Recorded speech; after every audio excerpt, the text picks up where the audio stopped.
যেই সমস্ত ভ্রান্ত মতবাদ প্রবেশ করেছে, যার ফাঁদে আমরা মুসলিম সমাজ পা দিচ্ছি এবং আমাদের ঈমানকে নষ্ট করে দিচ্ছি, সেগুলো নিয়ে কিছু কথা বলেই আমি আমার আলোচনাকে ইতি টানব। আমা তৌফিকি ইল্লা বিল্লাহ, আলাইহি তাওয়াক্কালতু ওয়া ইলাইহি উনীব। আমরা যারা এখানে আছি তারা সকলেই মুসলিম। বাংলাদেশকে আমরা মুসলিম অধ্যুষিত দেশ বলে আখ্যায়িত করি। আমরা দাবি করি 90% বেশি মানুষ মুসলিম এদেশে বসবাস করি। কিন্তু দুঃখজনক হলেও সত্য যে আমাদের বর্তমান মুসলিম সমাজে এমন কিছু মতবাদ প্রবেশ করেছে, যে সকল মতবাদের ভেতরে প্রবেশ করে আমাদের মুসলিম সমাজ তার অজান্তেই ইসলাম থেকে বের হয়ে যাচ্ছে, তাদের ঈমানকে নষ্ট করে ফেলছে। তার মধ্যে বর্তমান জামানায় সবচাইতে ভয়ঙ্কর ভ্রান্ত মতবাদ হাদিস অস্বীকারীর মতবাদ। যারা নিজেদেরকে আহলুল কোরআন পরিচয় দেয়, যারা দাবি করে কোরআন মানলেই যথেষ্ট, হাদিস মানার কোনো প্রয়োজন নেই, হাদিস মানার দরকার নেই, শুধু কোরআন মানলেই যথেষ্ট হবে। এই একদল লোক কিয়ামতের মাঠে আমাদের মাঝে আসবে। এই দুনিয়াতে একদল লোক কিয়ামতের আগে আসবে, যারা এই দাবি তুলবে যে কোরআন মানায় যথেষ্ট, হাদিস মানার দরকার নাই। এই ভবিষ্যৎবাণী নবী মুহাম্মদ সাল্লাল্লাহু আলাইহি ওয়াসাল্লাম তার জীবদ্দশাতেই করে গেছেন। রাসূলুল্লাহ সাল্লাল্লাহু আলাইহি ওয়াসাল্লাম বলছেন, লা উলফিয়ান্না আহাদাকুম মুত্তাকিআন আলা আরিকাতিহি, আমি যেন তোমাদের মধ্যে এমন কাউকে না দেখি যে তার গদিতে ঠেস দিয়ে বসে থাকবে। ওয়ায়াতিহিল আমরু মিন আমরি মিম্মা আমারতু বিহি আও নাহাইতু আনহু, এরপর যখন তাদের কাছে আমার কোনো আদেশ বা নিষেধ পৌঁছবে, যখন তাদের কাছে কেউ এসে সংবাদ দিবে যে এটা আল্লাহর রাসূল সাল্লাল্লাহু আলাইহি ওয়াসাল্লাম আদেশ করেছেন, এটা রাসূলুল্লাহ সাল্লাল্লাহু আলাইহি ওয়াসাল্লাম নিষেধ করেছেন, ফায়াকুলু, তখন সে বলবে, লা আদরি, এগুলো আমি জানি না, মা ওয়াজাদনা ফি কিতাবিল্লাহি ইত্তাবানা, বরং আল্লাহর কিতাব কোরআনে আমরা যা পাবো তারই অনুসরণ করব। কোরআনে যা পাবো না, তা যতই রাসূল বলুক না কেন, সেটা আমরা অনুসরণ করব না। আমি যেন এমন তোমাদের কাউকে না দেখি। রাসূলুল্লাহ সাল্লাল্লাহু আলাইহি ওয়াসাল্লাম আজ থেকে 1400-1500 বছর আগে যেই ভবিষ্যৎবাণী করে গেছেন, বর্তমানে তার বাস্তব চিত্র আমরা দেখতে পাচ্ছি। বর্তমানে সেই দলের আবির্ভাব ঘটেছে। তারা এসে আমাদের এই মুসলিম সমাজে এই ঈমান বিধ্বংসী এক আকীদা ছড়িয়ে দিচ্ছে যে কোরআন মানলেই যথেষ্ট হবে, হাদিস মানার কোনো দরকার নেই। অথচ আমাদের জানতে হবে, কোরআন যেমন আল্লাহর ওহী, হাদিসও তেমন আল্লাহর ওহী। কোন ব্যক্তি যদি আল্লাহর কোন একটা ওহীকে অস্বীকার করে, তাহলে সে ইসলাম থেকে খারিজ হয়ে যাবে, ইসলাম থেকে বের হয়ে যাবে। আল্লাহ তাআলা পবিত্র কোরআন মাজিদে ঘোষণা দিচ্ছেন, ওয়ামা ইয়ানতিকু আনিল হাওয়া ইন হুয়া ইল্লা ওয়াহয়ুন ইউহা। নবী মুহাম্মদ সাল্লাল্লাহু আলাইহি ওয়াসাল্লাম নিজের মন গড়া কোনো কথা বলেন না, আল্লাহর ওহী প্রদত্ত কথা ব্যতীত। যেহেতু তিনি ইসলামের ব্যাপারে, দ্বীনের ব্যাপারে নিজের মন গড়া কোনো কথা বলেননি, অতএব ইসলামের ব্যাপারে যা বলেছেন, দ্বীনের ব্যাপারে যা কিছু বলেছেন, সবগুলো আল্লাহর ওহী। অতএব কেউ যদি একটা ওহীকে অস্বীকার করে, সে মুসলিম থাকবে না। আপনি যদি হাদিসকে অস্বীকার করেন, হাদিসকে না মানেন, তাহলে ইসলামের কোন বিধানই আপনি পালন করতে পারবেন না। হাদিস না মানলে আপনি ওযু করতে পারবেন না। হাদিস না মানলে আপনি এক রাকাত সালাত আদায় করতে পারবেন না। শুধুমাত্র কোরআন দিয়ে আপনি এক রাকাত সালাত আদায় করতে পারবেন না। কারণ আল্লাহ তাআলা পবিত্র কোরআন মাজিদে বলছেন, আকিমিস সালাত, তোমরা সালাত কায়েম করো। কিন্তু সালাত কিভাবে আদায় করব, এই বাস্তব পদ্ধতি কোরআনে আসেনি। এই বাস্তব পদ্ধতি নবী মুহাম্মদ সাল্লাল্লাহু আলাইহি ওয়াসাল্লাম আমাদেরকে দেখিয়ে দিয়েছেন এবং বলেছেন, সাল্লু কামা রাআইতুমুনি উসাল্লি, তোমরা আমাকে যেভাবে সালাত আদায় করতে দেখছো ঠিক সেইভাবে সালাত আদায় করো। আল্লাহ তাআলা পবিত্র কোরআন মাজিদে রুকু করার কথা বলছেন, ফারকাউ মা'আর রাকিঈন, তোমরা রুকুকারীদের সাথে রুকু করো। কিন্তু রুকুর পদ্ধতি কি হবে এটা কোরআনে আসেনি। যেমন রুকু করতে গেলে যে আমরা সামনের দিকে মাথা নোয়াবো, হাঁটু ধরবো, মাথা পেট সব সমান থাকবে, এই ধরনের পদ্ধতি কোরআনে বর্ণিত হয়নি। আমি যদি বলি যে আমি রুকু সামনে না দিয়ে পেছনের দিকে দেব, আমি যদি বলি রুকু সামনে না দিয়ে আমি ডান দিকে দেব, বাম দিকে দেব, আপনি বলবেন তা চলবে না। আমি বলবো কোরআন দিয়ে নিষেধ করেন তো, কোরআনে কোথায় নিষেধ আছে যে রুকু এভাবে করা যাবে না? অতএব কোরআন দিয়ে আপনি নিষেধ করতে পারবেন না। যদি আপনি রুকুর সঠিক পদ্ধতি বাদ দিয়ে ভিন্ন পদ্ধতিকে নিষেধ করতে চান, অবশ্যই আপনাকে হাদিস দিয়েই নিষেধ করতে হবে। সিজদার বিধান কোরআনে এসেছে, কিন্তু সিজদা করতে গেলে যে 7টি হাড্ডি মাটিতে ঠেকে থাকে এবং 2 কোণই মাটি থেকে উপরে থাকবে এবং পেটের নিচ থেকে এমন প্রশস্ত থাকবে যেন একটি ছাগলের বাচ্চা অনায়াসে প্রবেশ করতে পারে, যাতায়াত করতে পারে। এই সিজদার সুন্দর পদ্ধতি কোরআনে আসেনি, বরং হাদিসে এসেছে। অতএব আপনি হাদিস না মানলে সিজদাও করতে পারবেন না। আমরা সালাতের পরে যদি দেখি, পবিত্র কোরআন মাজিদে সবচাইতে বেশি কথা এসেছে যাকাত আদায়ের ব্যাপারে। যাকাতের কথা কোরআনে এসেছে, কিন্তু আপনার কতটুকু স্বর্ণ থাকলে যাকাত ফরজ এবং কি পরিমাণ যাকাত আদায় করবেন এই বিধান কোরআনে পাবেন না। কতটুকু স্বর্ণ থাকলে যাকাত ফরজ, যেটা হাদিসে এসেছে 20 দিনার স্বর্ণ হলে তার উপরে যাকাত ফরজ হবে, যদি 20 দিনার স্বর্ণ কারো মালিকানায় 1 বছর যাবত মজুদ থাকে। 20 দিনার সমান কতটুকু? 20 দিনার সমান হচ্ছে 85 গ্রাম। 85 গ্রাম যেটা ভরির হিসাবে প্রায় 7.5 ভরি হয়। এই 85 গ্রাম স্বর্ণ কারো মালিকানায় 1 বছর যাবত মজুদ থাকলে তার উপরে যাকাত ফরজ। এটা কোরআনে পাবেন না, পাবেন কোথায়? হাদিসে। আমরা রৌপ্যের যাকাত আদায় করি, রৌপ্যের কথা কোরআনে এসেছে, কিন্তু কতটুকু রৌপ্য হলে যাকাত ফরজ কোরআনে আসেনি। রাসূলুল্লাহ সাল্লাল্লাহু আলাইহি ওয়াসাল্লাম বলছেন, 200 দিরহাম রৌপ্য কারো মালিকানায় যদি 1 বছর যাবত মজুদ থাকে তার উপরে যাকাত ফরজ। 200 দিরহাম সমান কতটুকু? 200 দিরহাম সমান 595 গ্রাম রৌপ্য। এত গ্রাম রৌপ্য যদি এই 595 গ্রাম রৌপ্য কারো মালিকানায় 1 বছর যাবত মজুদ থাকলে তার উপরে যাকাত ফরজ। এটা কোরআনে পাবেন না, পাবেন কোথায়? হাদিসে পাবেন। আমরা শস্যের যাকাত আদায় করি। আপনাদের অঞ্চলে এই শস্য চাষ হয়, ধান গম এগুলো চাষ হয়, এগুলোর আমরা যাকাত আদায় করি।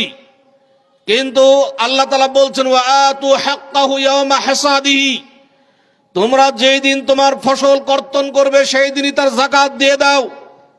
যাকাত দিতে বলছেন আল্লাহ কোরআনে, কিন্তু কতটুকু শস্য আপনার আমার মালিকানায় আসলে যাকাত ফরজ হবে কোরআনে কোথাও পাবেন না। রাসূলুল্লাহ সাল্লাল্লাহু আলাইহি ওয়াসাল্লাম বলছেন, লা যাকাতা ইল্লা ফি 5 আওসুকিন, 5 ওয়াসাকের কম পরিমাণ শস্য হলে তার উপরে যাকাত ফরজ নয়। 5 ওয়াসাক হতে হবে।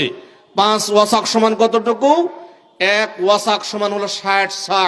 আমরা যে 1 সা করে ফিতরা দিই, এই ধরনের 60 সা হচ্ছে 1 ওয়াসাক, অতএব 5 ওয়াসাক সমান হবে 300 সা। 1 সা যদি 2.5 কেজি ধরি, 300 সা সমান হবে 750 কেজি। 40 কেজিতে 1 মন হলে 750 কেজিতে হবে 18 মন 30 কেজি। 18 মন 30 কেজি শস্য কারো মালিকানায় যদি আসে, তাহলে তার উপরে যাকাত ফরজ হলো। দিবেন কতটুকু? কোরআনে কোথাও পাবেন না যে এই শস্যের যাকাত কিভাবে আদায় করবেন, কতটুকু আদায় করবেন।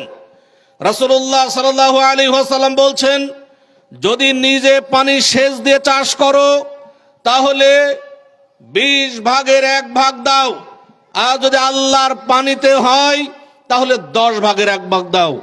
এই সুন্দর পদ্ধতি আপনি কোরআনে কোথাও পাবেন না। অতএব যদি হাদিস না মানেন, আপনি যাকাত আদায় করতে পারবেন না। আল্লাহর রাসূল সাল্লাল্লাহু আলাইহি ওয়াসাল্লাম হজ করেছেন, হজ করে বলছেন, খুযু আন্নী মানাসিকাকুম, তোমরা আমার পক্ষ থেকে হজ্জের পদ্ধতি গ্রহণ করো। কোরআনে হজ্জের কথা এসেছে, উমরার কথা এসেছে, কিন্তু হজ এবং উমরা এর পদ্ধতি কোরআনের কোথাও বর্ণনা হয়নি। অতএব যদি হজ করতে চাই তাহলে রাসূলুল্লাহ সাল্লাল্লাহু আলাইহি ওয়াসাল্লামের হাদিস অনুযায়ী হজ করতে হবে। যদি হাদিস না মানেন, আপনি হজও করতে পারবেন না, আপনি ইসলামের কোনো বিধান পালন করতে পারবেন না হাদিস অস্বীকার করে। সম্মানিত উপস্থিতি, আমরা কোরআনে পড়েছি, আল্লাহ বলছেন, হুররিমাত আলাইকুমুল মাইতা, তোমাদের উপরে মৃত প্রাণী হারাম করা হয়েছে। আমরা সকলেই জানি মাছ মারা গেলে খাওয়া যায়, মাছও একটি প্রাণী। অতএব কোরআনে কোথাও পাবেন না যে মাছ মারা গেলে খাওয়া যাবে। যদি হাদিসকে অস্বীকার করেন, হাদিসকে না মানেন, তাহলে মৃত মাছ খাওয়া নিষেধ, হারাম হয়ে যাবে। অথচ আল্লাহর রাসূল সাল্লাল্লাহু আলাইহি ওয়াসাল্লাম বলছেন, উহিল্লাত লাকুম মাইতাতানি ওয়া দামান, তোমাদের উপরে তোমাদের জন্য 2টি মৃত এবং 2টি রক্তকে হালাল করা হয়েছে। 2টি মৃত কি?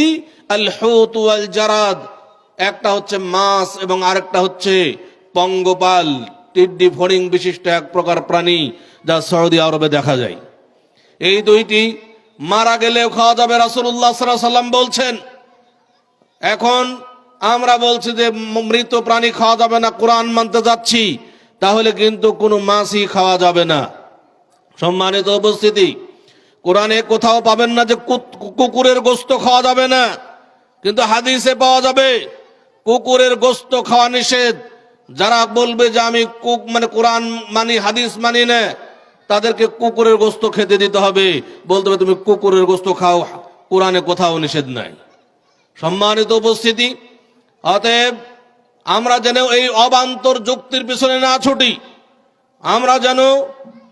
আমরা এই সমস্ত নির্বোধের যুক্তির ফাঁদে পা দিয়ে আমাদের ঈমানকে নষ্ট না করি। আল্লাহর ওহী কোরআন এবং হাদিস দুইটাকে একই সাথে রাখতে হবে। কোরআনকে আল্লাহ তাআলা একটা মানদণ্ড দিয়েছেন। কোরআন আল্লাহ তাআলা নবী মুহাম্মদ সাল্লাল্লাহু আলাইহি ওয়াসাল্লামের উপর নাজিল করেছেন, তারপরে ঘোষণা দিয়েছেন, ওয়া আনজালনা ইলাইকা যিকরা লিতুবাইয়িনা লিন-নাসি মা নুযিলা ইলাইহিম, আমি তোমার উপরে কোরআন নাজিল করলাম, তুমি মানুষের মাঝে এই কোরআনকে ব্যাখ্যা বিশ্লেষণ করে জানিয়ে দাও যে মানুষের উপরে কি কি বিধান নাজিল হয়েছে। অতএব কোরআনের ব্যাখ্যা করার দায়িত্ব আল্লাহ তাআলা নবী মুহাম্মদ সাল্লাল্লাহু আলাইহি ওয়াসাল্লামকে দিয়েছেন, এবং তিনি যে ব্যাখ্যা দিয়েছেন সেটাও আল্লাহর ওহী, ফেরেশতা মারফত তার কাছে ব্যাখ্যা প্রদান করা হয়েছে, তারপরেই তিনি ব্যাখ্যা দিয়েছেন। অতএব কোরআনের ব্যাখ্যা হাদিস সেটাও আল্লাহর ওহী। অতএব কেউ একটা ওহীকে অস্বীকার করে ঈমানকে নষ্ট করবেন না। এ ব্যাপারে কথা বলতে গেলে বহু কথা। আমাদের মাঝে এই সম্পর্কে একটি কিতাব লেখা হয়েছে। মুহতারাম আমিরে জামায়াতের বড় ছেলে ডক্টর আহমদ আব্দুল্লাহ সাকিব, তিনি অত্যন্ত গুরুত্বপূর্ণ একটি বই লিখেছেন, হাদিস অস্বীকারীদের সংশয় নিরসন। এই বইটি আমাদের লাইব্রেরিতে পাওয়া যাবে। এই বিষয়ে জানার জন্য অবশ্যই বইটি কিনে নিয়ে বাসায় যাবেন, গিয়ে পড়বেন ভালোভাবে। এই বইয়ে তাদের যত যুক্তি তর্ক রয়েছে সেগুলোর স্পষ্ট দালিলিক জবাব দেওয়া হয়েছে। এরপরে মুসলিম সমাজে আরো একটা বড় ফিতনা বর্তমান সমাজে এসেছে, যে হিজবুত তাওহীদ আসলে নামটা সুন্দর হিজবুত তাওহীদ, কিন্তু আসলেই তাদের নামের সাথে তাদের কর্মের কোনো মিল নেই। মূলত তাদের কর্ম রয়েছে হিজবুশ শয়তান। তারা তাওহীদের অনুসরণ না করে তারা শয়তানের অনুসরণ করছে। সম্মানিত উপস্থিতি, এই হিজবুত তাওহীদ আমাদের মাঝে, আমাদের যুবকদের মাঝে ঢুকে পড়েছে, অথচ তাদের আকীদা সম্পর্কে আমরা সবাই একেবারেই অজ্ঞ রয়েছি। তাদের আকীদা নিয়ে আমরা কেউ চিন্তা করছি না।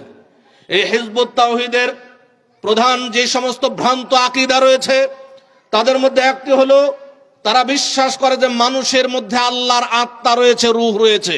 নাউযুবিল্লাহ। এই আকীদাগুলো আমরা এর আগেও পড়ে দেখেছি। আমাদের সুফি মতবাদের মধ্যে এই আকীদা রয়েছে। এজন্য তারা বলে যত আল্লাহ তত আল্লাহ। নাউযুবিল্লাহ। এবং এটাই হচ্ছে ওয়াহদাতুল উজুদের আকীদা। ওয়াহদাতুল উজুদ হচ্ছে সৃষ্টি এবং স্রষ্টার অস্তিত্ব একই, সকলেই আমরা আল্লাহ তাআলারই একটা অংশ। এই জন্য হাজী এমদাদুল্লাহ মুহাজির মাক্কি এই ওয়াহদাতুল উজুদের ব্যাখ্যা দিতে গিয়ে একটা উদাহরণ পেশ করেছেন। আল্লাহকে একটা বীজের সাথে তুলনা দিয়েছেন, যে আল্লাহ হলো একটা বীজ। সেই বীজ থেকে যখন একটা বৃক্ষ তৈরি হয়, বৃক্ষ যখন বড় আকার ধারণ করে, তখন এই বীজ গোপন হয়ে যায়, বীজকে আর দেখা যায় না। অনুরূপভাবে আল্লাহ হচ্ছেন একটা বীজ। আল্লাহ এই বীজ থেকে আল্লাহ যখন তার সৃষ্টি জগৎ সৃষ্টি করলেন, সৃষ্টি জগৎ যখন তার বড় আকার ধারণ করলো, ব্যাপকতা লাভ করলো, তখন আল্লাহ গোপন হয়ে গেলেন। আমাদের অস্তিত্ব একই, অতএব আমরা সকলেই আল্লাহ তাআলারই একটা অংশ। এই জন্যই তো বলা হয় যে আল্লাহর নূরে নবী পয়দা, নবীর নূরে সারা জাহান পয়দা। নাউযুবিল্লাহ। ওই যে আমরা কোথায় মানুষ তৈরি হলাম, সবাই তো আল্লাহর নূর থেকে এসেছি, অর্থাৎ আমাদের অস্তিত্ব একটাই। নাউযুবিল্লাহ। এই আকীদা ঈমান বিধ্বংসী আকীদা। তাদের আরো একটা আকীদা হলো সালাত রাষ্ট্র ক্ষমতা গ্রহণের ট্রেনিং কোর্স। এই আকীদার সাথে বর্তমানে যারা ভোট প্রথার মাধ্যমে ইসলাম কায়েম করতে চান, তাদের আকীদার একটা মিল রয়েছে, যে সালাত, সিয়াম, হজ, যাকাত এটা একটা ট্রেনিং কোর্স। মূলত ক্ষমতা হচ্ছে দিন কায়েম, হলো রাষ্ট্র ক্ষমতা। এটা হিজবুত তাওহীদ এবং বর্তমানে যারা ইসলাম কায়েমের জন্য চেষ্টা করছেন ভোট প্রথার মাধ্যমে, আকীদার কিন্তু মিল রয়েছে। নাউযুবিল্লাহ। সালাত কখনোই রাষ্ট্র ক্ষমতা দখলের ট্রেনিং কোর্স নয়। সালাত একটা ইবাদত, শ্রেষ্ঠ ইবাদত। এটাকে ট্রেনিং কোর্স বলে এই সালাতের মান নষ্ট করে দেওয়া হয়েছে, সালাতের মানকে নিচে নামিয়ে দেওয়া হয়েছে। সম্মানিত উপস্থিতি, তাদের আরো একটা ভ্রান্ত আকীদা হলো যে তারা বিশ্বাস করে রাসূলুল্লাহ সাল্লাল্লাহু আলাইহি ওয়াসাল্লাম তার রিসালাত পূর্ণ করতে পারেননি। নাউযুবিল্লাহ। অথচ আল্লাহ তাআলা পবিত্র কোরআন মাজিদে ঘোষণা দিচ্ছেন, আল ইয়াউমা আকমালতু লাকুম দীনাকুম, আজ হতে আমি তোমাদের দ্বীন ইসলামকে পূর্ণ করে দিলাম। ওয়া আতমামতু আলাইকুম নি'মাতি, তোমাদের উপর আমার নিয়ামতকে পরিপূর্ণ করে দিলাম। ওয়া রাদিতু লাকুমুল ইসলাম দীনা, এবং তোমাদের জন্য একমাত্র ইসলামকে দ্বীন হিসেবে মনোনীত করলাম। আল্লাহ তাআলা নিজে ঘোষণা দিলেন বিদায় হজ্জে যে আল ইয়াউমা আকমালতু লাকুম দীনাকুম, আজ হতে আমি তোমাদের দ্বীনকে পরিপূর্ণ করে দিলাম। রাসূলুল্লাহ সাল্লাল্লাহু আলাইহি সাল্লাম তার জীবদ্দশাতে দ্বীন ইসলাম পরিপূর্ণ হয়ে গেল। আল্লাহ ঘোষণা দিলেন। তারা এই আল্লাহর এই আয়াতকে অস্বীকার করে, তারা বলে যে রাসূলুল্লাহ সাল্লাল্লাহু আলাইহি সাল্লাম তাদের রিসালাত পরিপূর্ণ করতে পারেননি। নাউযুবিল্লাহ। রাসূলুল্লাহ সাল্লাল্লাহু আলাইহি ওয়াসাল্লাম বলছেন, মা তারাকতু শাইআন মিম্মা আমারাকুমুল্লাহ ইল্লা ওয়াকাদ আমারতুকুম বিহি, আল্লাহ তাআলা তোমাদেরকে যত কিছু আদেশ করেছেন, আমি তোমাদের এর কোনটি আদেশ করতে ছেড়ে দেইনি। ওয়ামা তারাকতু শাইআন মিম্মা নাহাকুমুল্লাহু ইল্লা ওয়াকাদ নাহাইতুকুম আনহু, আর আল্লাহ তাআলা যত কিছু থেকে তোমাদেরকে নিষেধ করেছেন, আমি এর কোনো কিছুই তোমাদেরকে নিষেধ করা থেকে বিরত থাকিনি। যত আদেশ করেছেন সব করে দিয়েছি, যত নিষেধ করেছেন সব নিষেধ করে দিয়েছি, এর কোনো কিছুই বাকি রাখিনি। অথচ তারা এই সমস্ত রাসূলের ব্যাপারে এত অবমাননাকর কথা তারা বলে থাকে। তাদের আরো একটা বিশ্বাস, বর্তমান বিশ্বে যে ইসলাম দেখতে পাচ্ছি আমরা, তাদের দৃষ্টিতে ইসলাম প্রকৃত ইসলাম নয়। এই ইসলাম প্রকৃত ইসলাম নয়, বরং এই টাঙ্গাইলের মাটিতে জন্ম, এই টাঙ্গাইলের করটিয়াতে যার জন্ম বাইজিদ পর্ণি, তার আনা ইসলামে নাকি প্রকৃত ইসলাম। নাউযুবিল্লাহ। যেই বাইজিদ পর্ণি, সে কখনোই সালাত আদায় করেনি, কখনোই কিছুই করেনি, মুখে সিগারেট ছাড়া কিছুই থাকতো না। যে নেশাদার দ্রব্য ভক্ষণে অভ্যস্ত ছিল, সেই নাকি প্রকৃত ইসলাম নিয়ে এসেছে। যাকে একটা আরবি লাইন যদি পড়তে বলা হয়, তার বুকে যদি গুলি ধরা হয় আর বলা হয় তুই একটা লাইন পড়ে দেখা, তার মুখ দিয়ে বের হওয়া সম্ভব নয়। বর্তমানে যারা এই ইমামতের দায়িত্ব পালন করছে, তাদেরকে যদি বলা হয় যদি একটা লাইন আরবি পড়ে দেখ, কখনোই তার সম্ভব নয়, কখনোই সে পারবে না। ইসলামের কিছুই বোঝে না, অথচ তারাই দাবি করছে যে তারাই প্রকৃত ইসলাম বোঝে। এই জন্যই তো আল্লাহ রাসূল সাল্লাল্লাহু আলাইহি ওয়াসাল্লাম বলছেন, কিয়ামতের আগে আলেমদেরকে উঠিয়ে নেওয়ার মাধ্যমে ইলমকে উঠিয়ে নেওয়া হবে। মানুষ শেষ পর্যন্ত জাহেলদেরকেই ফতোয়া জিজ্ঞেস করবে, জাহেলদেরকে প্রশ্ন করবে, তারা বিনা ইলমে ফতোয়া দেবে। বর্তমানে এই জামানায় মনে হয় এসেছে যে এই সমস্ত জাহেলদেরকে, যারা কোরআন হাদিসের কিছুই বোঝে না, তারা এখন ইসলামের বড় নেতা সেজে গেছে। নাউযুবিল্লাহ। আমরা এদের বক্তব্য অনেকগুলোই পাবো। আমরা এদের থেকে আমাদের অবশ্যই সাবধান থাকতে হবে। এরপরে আরো একটা মুসলিমদের মতবাদের মধ্যে ভ্রান্ত মতবাদ হলো শিয়া মতবাদ। আমাদের মধ্যে শিয়া মতবাদ কিন্তু আস্তে আস্তে বাংলাদেশে ঢুকে পড়েছে। আজ থেকে 10 বছর আগের কথা যদি চিন্তা করি, 10 বছর আগে বাংলাদেশে শিয়াদের কোনো কিছু শুনতেও পেতাম না। আজ থেকে 10 বছর 15 বছর আগে বাংলার মানুষ শিয়াদের সম্পর্কে কিছু জানতও না। কিন্তু এখন কিন্তু 10ই মুহররম আসলে দেখা যায় বাংলাদেশের অলিতে গলিতে শিয়াদের যে তাজিয়া মিছিল, সেই তাজিয়া মিছিলের মাধ্যমে দেখা যায় যে তাদের অনুপ্রবেশ কিন্তু আমাদের মাঝে ঘটে গেছে। সম্মানিত উপস্থিতি, এই শিয়াদের ভ্রান্ত আকীদা, যারা পবিত্র কোরআন মাজিদকে অস্বীকার করে, তারা বলে যে এই কোরআন সঠিক কোরআন নয়, আবু বকর এবং ওমর রাদিয়াল্লাহু তাআলা আনহু এই কোরআনকে বিকৃত করেছে। নাউযুবিল্লাহ। এই শিয়ারা আয়েশা রাদিয়াল্লাহু তাআলা আনহাকে জিনাকার বলে দাবি করে এবং এখন পর্যন্ত আয়েশা রাদিয়াল্লাহু তাআলা আনহাকে কবর থেকে উঠিয়ে দৌড় মারার চেষ্টা চালায়। এই শিয়ারা আলী রাদিয়াল্লাহু তাআলা আনহুকে সরাসরি আল্লাহ বলে দাবি করে। এই শিয়ারা নিকাহে মুতার নামে নিকৃষ্ট একটা প্রথা চালু করেছে। কন্টাক্ট বিবাহ, কোথাও গেল 1 দিনের জন্য, 1 ঘন্টার জন্য, 2 ঘন্টার জন্য, 2 দিনের জন্য, 1 সপ্তাহের জন্য কিছু টাকার বিনিময়ে কোনো নারীকে বিবাহ করলো, আবার সেখান থেকে চলে আসলো, তাকে ছেড়ে দিয়ে চলে আসলো। এই বিবাহকে তারা জায়েজ মনে করে এবং এটাকে তারা সর্বোত্তম আমল বলে আখ্যায়িত করে। তাদের নারীদেরকে এমন ভাবে বোঝানো হয়েছে যে এটা হচ্ছে সর্বোত্তম আমল। এজন্য শিয়া নারীরা এই মুতা বিবাহ বসার জন্য তারা খুবই আগ্রহী হয়ে বসে থাকে। নাউযুবিল্লাহ। এই শিয়াদের থেকে আমাদের মুসলিম, বাংলাদেশের অধিকাংশ মুসলিমদের মধ্যে একটা বিশ্বাস ঢুকে পড়েছে। এই একই জিনিস আমাদের মাঝেও ঢুকেছে, সেটা হলো হিল্লা বিবাহ। এই হিল্লা বিবাহ এই শিয়াদের মুতা বিবাহের মতোই, যে একজনের কোনো ব্যক্তি যদি তার স্ত্রীকে তালাক দিয়ে দেয়, তাকে কিভাবে ফিরিয়ে নিবে, সে কি করলো, হালাল করতে হবে, হিল্লা বিবাহ দিতে হবে। 1 রাত্রের জন্য কারোর সাথে বিয়ে দিয়ে তাকে আবার সে তালাক দিবে, আর পূর্বের স্বামী তাকে বিবাহ করবে। নাউযুবিল্লাহ। আমরা সাম্প্রতিককালে একটা ঘটনা দেখেছি। এই হিল্লা বিবাহকে কেন্দ্র করে মসজিদের ভিতরে একজন মাদ্রাসার মুহতামিম এই ফতোয়া দিয়ে একজন নারীকে 1 ঘন্টা 2 ঘন্টার জন্য বিবাহ করে মসজিদের সিঁড়িতে তার সাথে সহবাসে লিপ্ত হয়েছে। নাউযুবিল্লাহ। অথচ আজকে উচিত ছিল যেই সমস্ত মাযহাবী ভাইয়েরা, যেই সমস্ত মাযহাবী উলামায়ে কেরাম এই ফতোয়ার পক্ষে ফতোয়া দেয়, তাদের মুখ দিয়ে কথা বের হওয়া দরকার ছিল।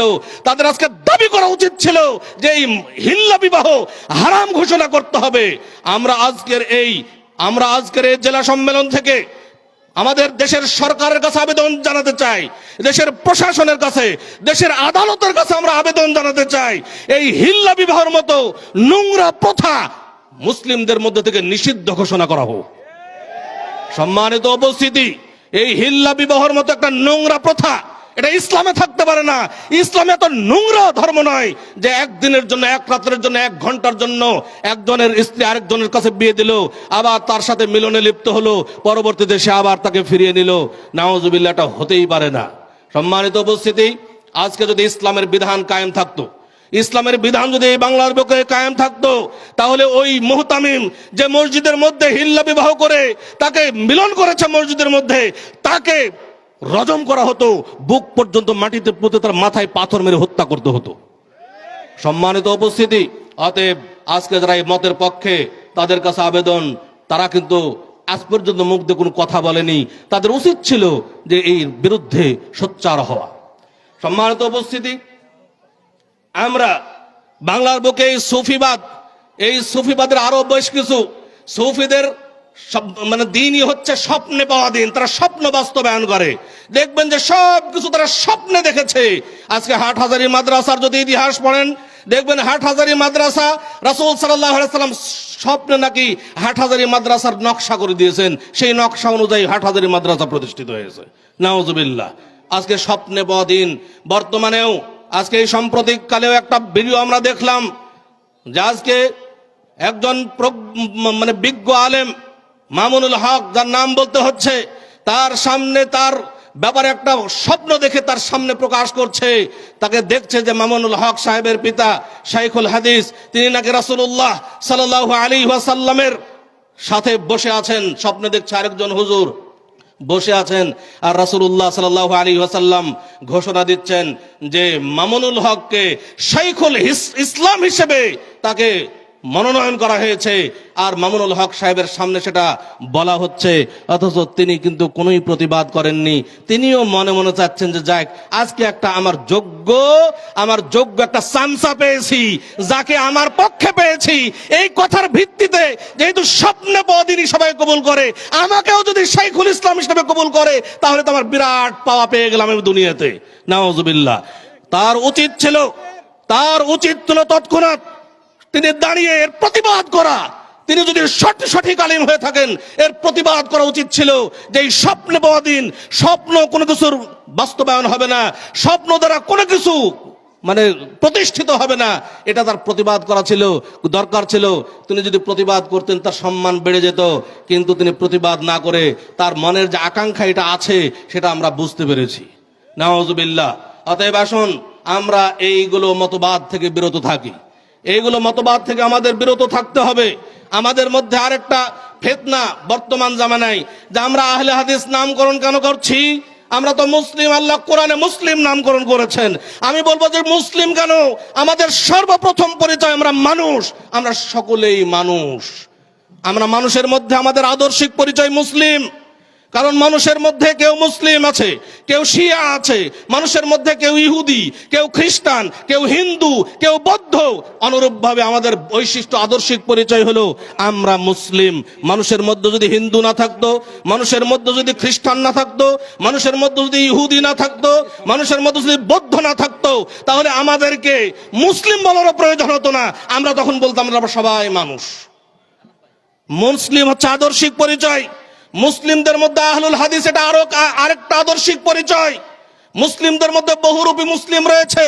মুসলিমদের মধ্যে শিয়ারা বলছে আমরা মুসলিম, মুসলিমদের মধ্যে কাদিয়ানি তারা বলছে আমরা মুসলিম, সুফিরা আমরা বলছে আমরা মুসলিম, কবরে সিজদা করছে তারা বলছে আমরা মুসলিম, বিদআত করছে তারা বলছে আমরা মুসলিম।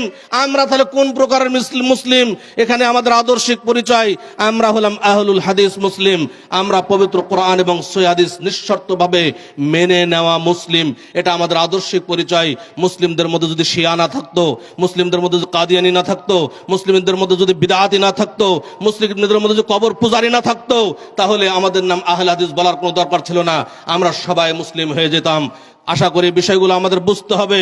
আমাদের একেবারে অজ্ঞ হয়ে গেলে চলবে না, আমাদের বিবেক শূন্য হয়ে গেলে চলবে না, আমাদের এই বিবেককে একটু জাগ্রত করতে হবে।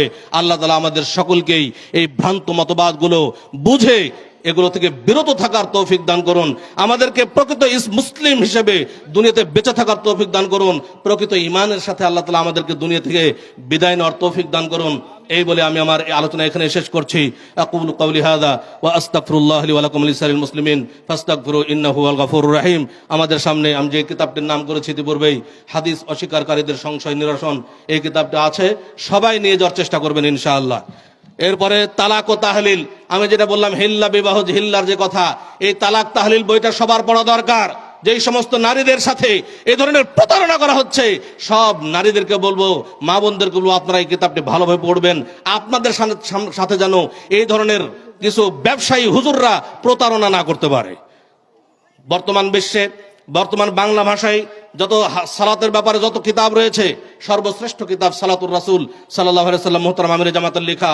এই কিতাবটি অবশ্যই সবাই কিনে নিয়ে যাওয়ার চেষ্টা করবেন। সামনে সিয়াম, রমাদান মাস আসছে, সিয়াম ও কিয়াম, এই বইটি আপনাদের সামনে নিয়ে আসা হয়েছে। এই বইটি অবশ্যই নিয়ে যাওয়ার চেষ্টা করবেন। বিবাহ, পরিবার ও সন্তান প্রতিপালন, এটা অত্যন্ত গুরুত্বপূর্ণ বিষয়। এই বিষয়ে জানার জন্য এই বইটি অবশ্যই নিয়ে যাবেন। আসসালামু আলাইকুম ওয়া রাহমাতুল্লাহি ওয়া বারাকাতুহু। وقل جاء الحق وزهق الباطل إن الباطل كان زهوقا। এবং বলো, সত্য আসিয়াছে এবং মিথ্যা বিলুপ্ত হইয়াছে, মিথ্যা তো বিলুপ্ত হইবারই।